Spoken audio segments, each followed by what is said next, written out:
और देखिए हेमंत सोरेन गिरफ्तार हो चुके हैं और अब यहां पर बहुत कुछ बदल भी रहा है, लेकिन देखना यहां यह भी होगा कि आज कोर्ट में क्या होता है।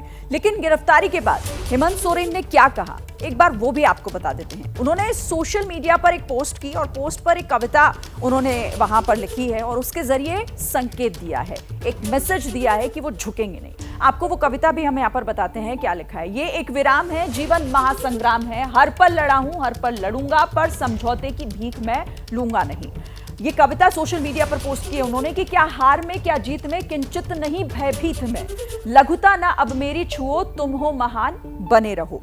ये वो कविता आपको, और आगे लिख रहे हैं कि अपने लोगों के हृदय की वेदना मैं व्यर्थ त्यागूंगा नहीं, हार मानूंगा नहीं, जय झारखंड। हेमंत सोरेन की एक कविता जो गिरफ्तारी के बाद उन्होंने जिस तरीके से पोस्ट की, इस पर मैं अभिषेक आपसे बात करूंगी क्योंकि आप खुद काफी दिलचस्पी कविताओं में रखते हैं, ऐसे किस्से कहानियों में रखते हैं, कविताओं की गहराई बहुत होती है। क्या मैसेज आपको समझ में आ रहा है? एक मैसेज उन्होंने कड़ा इस पोस्ट के जरिए दिया है। देखिए, इसको आप पढ़ेंगी तो आपको थोड़ा सा ये जो पूरी जो कविता है आपको याद दिलाएगी अटल बिहारी वाजपेयी जी ने जो लिखा था, हार नहीं मानूंगा, रार नहीं ठानूंगा, काल के कपाल पर लिखता हूँ, मिटाता हूँ, गीत नया गाता हूँ।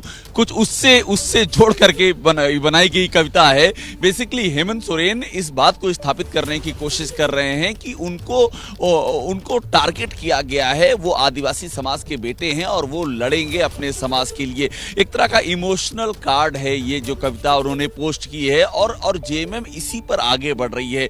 यही उनका पूरा नैरेटिव रहेगा और इसको वो आगे बिल्डअप करेंगे कि हेमंत सोरेन जो आदिवासी सीएम थे उनको जानबूझ करके एजेंसियों ने टारगेट किया, सरकार ने टारगेट किया और उनको गलत आरोपों में फंसा करके उनको जेल में भेजा गया है। ये उनकी ओर से रहेगा। लेकिन दूसरा जो पहलू है वो पहलू है कोर्ट का पहलू, जिसकी अभी आप बात कर रही थी। देखिए, हेमंत सोरेन ने कल हाईकोर्ट में याचिका की, ये एक फैक्ट है, लेकिन एक फैक्ट ये भी है कि इसके पहले भी जा चुके हैं। ईडी की जो सम्मन से उनके खिलाफ हेमंत सोरेन सुप्रीम कोर्ट जा चुके हैं। हेमंत सोरेन को सुप्रीम कोर्ट से राहत नहीं मिली, उनको कहा गया कि आप हाईकोर्ट जाइए, उनको हाईकोर्ट से भी राहत नहीं मिली है। तो ये भी एक बैकग्राउंड है और इस बीच में ये मैं इस तरफ बढ़ते हुए आपको इसलिए दिखा रहा हूं कि आप ये सुरक्षा व्यवस्था देखिए किस तरह से जो सुरक्षा बल है पूरी तरह से मुस्तैद हैं और उसकी वजह ये है क्योंकि ये जगह बड़ी सेंसिटिव है। 144 यहाँ पर 100 मीटर के दायरे में लगाई गई है। 3 ऐसी लोकेशंस हैं जहां लगाई गई और सीआरपीएफ को हम लगातार यहाँ पर देख रहे हैं और आज का दिन बहुत ही महत्वपूर्ण है। हेमंत सोरेन जो पोजिशनिंग जो बातें कर रहे हैं उसका असर ग्राउंड पे क्या हो सकता है उसको देखते हुए और उसी से जुड़ी हुई ये तमाम खास तैयारियां हैं क्योंकि आज कुछ भी हो सकता है, बहुत कुछ जो घटनाक्रम है वो बदल सकता है आगे। आप लोग निगाह लगातार रखिएगा, आप दोनों से आगे भी बातचीत होगी। फिलहाल आपका शुक्रिया।